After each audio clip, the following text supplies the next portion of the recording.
Hello, my intelligent people out there. Once again, a very warm welcome to all of you. This is my second video on the topic of income from house property. In my previous video, I covered the introduction part. What is the basis of charge? हम किस basis पर charge लगाते हैं according to section 22 इस head के अंदर, income from house property के अंदर.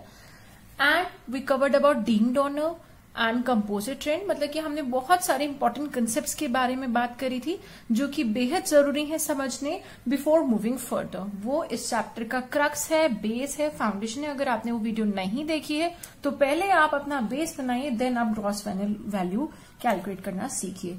आज की इस वीडियो में हम बात करने वाले how to calculate gross annual value. Gross annual value calculation सिखाने से पहले मैं आपको कुछ 4 इंपॉर्टेंट टर्म्स बताना चाहती हूं जिनका यूज होगा हमारी इस ग्रॉस एनुअल वैल्यू की कैलकुलेशन में. Number 1, it is municipal value.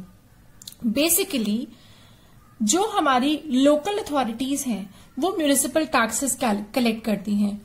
So, for collecting those municipal taxes, local authorities determine the expected rent of all the buildings in their jurisdiction. जो उनके एरिया में आता है, जो उनकी jurisdiction एरिया में आता है, जितनी बिल्डिंग्स आती हैं, उस एरिया का, उस पर्टिकुलर किस भी बिल्डिंग का कितना एक्सपेक्टेड रेंट है, ये लोकल अथॉरिटीज डिटरमिन कर लेती हैं और उस डिटरमिन वैल्यू के बेसिस पर टैक्सेस लेवी किए जाते हैं. तो वो जो डिटरमिन वैल्यू होती है वो ही होती है म्युनिसिपल वैल्यू. इसी म्युनिसिपल वैल्यू के बेसिस पर म्युनिसिपल टैक्सेस कलेक्ट करती हैं हमारी लोकल अथॉरिटीज. देन बात आती है फेयर रेंट.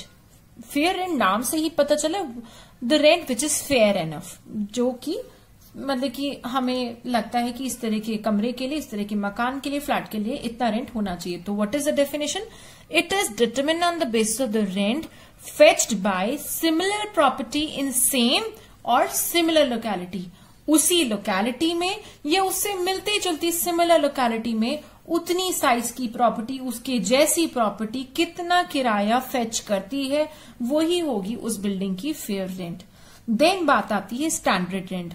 टेनेंट्स के साथ कोई ज्यादती ना हो, कुछ गलत ना हो, उनसे ओवरचार्ज ना कर ले लैंडलॉर्ड. इसके लिए हमारी सरकार ने रेंट कंट्रोल एक्ट बनाया हुआ है.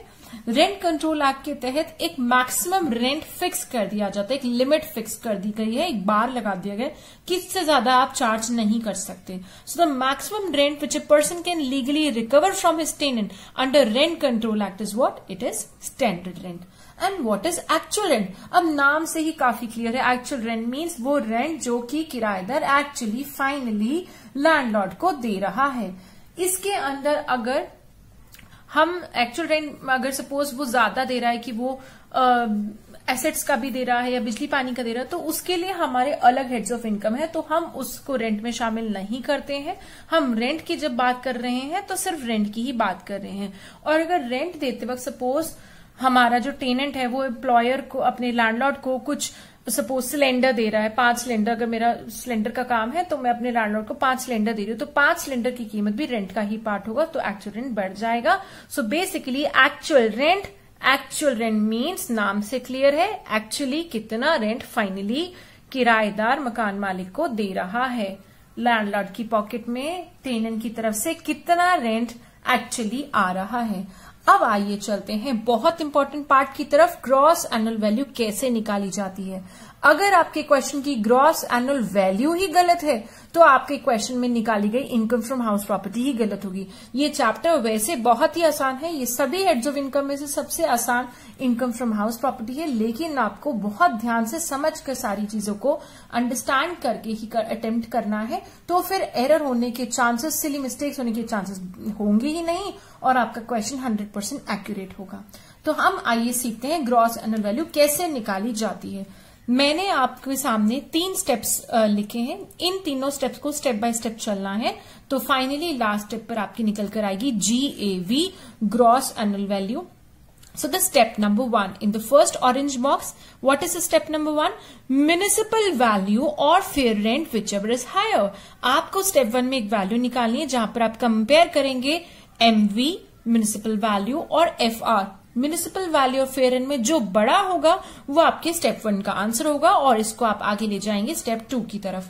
स्टेप 2 में क्या करना है, जो आपने स्टेप 1 में वैल्यू निकाली थी, वैल्यू इन द स्टेप 1 और दी standard rent which ever is less in दोनों में जो छोटा होगा स्टेप 1 से आई हुई वैल्यू और सरकार के द्वारा रेंट कंट्रोल एक्ट के तहत फिक्स करा गया लिमिट, मैक्सिमम रेंज जो फिक्स किया है, इन दोनों में जो छोटा होगा वो आपका स्टेप 2 का आंसर है और इस आंसर का नाम है रीजनेबल एक्सपेक्टेड रेंट। रीजनेबली कितने रेंट की फाइनली हमें रीजनेबली उम्मीद है, और हमें उम्मीद से ज्यादा भी मिल सकता है, उम्मीद से कम भी मिल सकता है। एक्चुअल रेंट इससे ज्यादा भी हो सकता है, कम भी हो सकता है। देन बात करते हैं स्टेप नंबर 3 की, जो हमने स्टेप 2 में वैल्यू निकाली है जिसका नाम था reasonable expected rent. So the value in the step 2 that is reasonable expected rent और एक्चुअल रेंट रिसीव्ड और receivable which ever is more. हम देखेंगे स्टेप 2 से आई हुई वैल्यू जिसका नाम है रीजनेबल एक्सपेक्टेड रेंट और एक्चुअली में किराएदार मकान मालिक को कितना रेंट दे रहा है, इन दोनों में जो बड़ा होगा वो आपका फाइनली आंसर आ गया GAV, your gross annual value. तो आपको क्या करना है, स्टेप 1 में MV और FR में बड़ा देखना है, फिर स्टेप 2 में स्टेप 1 से आए फिगर स्टेप 1 और स्टैंडर्ड रेंट में छोटा देखना है, फिर स्टेप 3 में हमें स्टेप 2 से आए हुए फिगर जिसका नाम है reasonable expected rent versus actual rent में बड़ा देखना है, वो ही होगी आपकी GAV। तो बड़ा, छोटा, बड़ा, पहले बड़ा देखेंगे MV और FR में बड़ा, फिर स्टेप 1 वाली वैल्यू और स्टैंडर्ड रेंट में छोटा, फिर स्टेप 2 वाली वैल्यू और एक्चुअल रेंट में बड़ा, बड़ा, छोटा, बड़ा, and that is your gross annual value. Now I will show you a question having 6 houses where I'll be telling you how to calculate gross annual value using these 3 steps. So just watch. Now see this question. R owns 6 houses in Delhi, details of which R is under. 1, 2, 3, 4, 5, 6. R के पास 6 घर है, उन सबकी आपको municipal value, fair rental value, standard rent और actual rent दिया हुआ है। Now we'll follow the steps that I just explained and we'll calculate GAV. First house की हम बात करें तो उसका म्युनिसिपल वैल्यू है 2 lakh rupees, fair rental value है 2,40,000। तो 2 लाख और 2,40,000 में बड़ा कौन, 2,40,000। स्टैंडर्ड रेंट फर्स्ट हाउस के केस में दी नहीं रखी, not applicable, so we will not consider it. Straightforward हम स्टेप 3 पर जाएंगे। 2,40,000 और एक्चुअल रेंट में बड़ा कौन, which one is the higher figure, 2,40,000। So your GAV is 2,40,000 for the first house. Let's talk about the second house. Second house का municipal value है 2,40,000, fair rental value है 3 लाख, तो 2,40,000 और 3 लाख में बड़ा कौन, 3 lakh. So will go to the step number 2, 3 lakh of step 1 and standard rent में छोटा कौन, 2,40,000 because your rent can not be more than the rent fix by the government under rent control act. तो 2,40,000 से बड़ा आपका हो नहीं सकता reasonable expected rent. So reasonable expected rent derived at the step number 2 is 2,40,000. Now we'll move to the step number 3. 2,40,000 or 3,60,000 में which one is the bigger figure, higher figure? Higher figure is 3,60,000. So your GAV will be 3,60,000. Let's look at the house number 3. 3,60,000 और 4 लाख में बड़ा कौन, 4 लाख।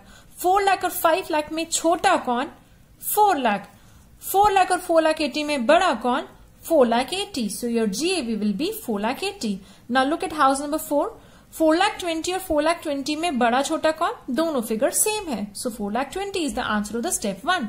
4,20,000 क्या 3 लाख से बड़ा हो सकता है जो स्टैंडर्ड रेंट सरकार ने फिक्स किया? नो, लोअर लेना होगा 3 लाख।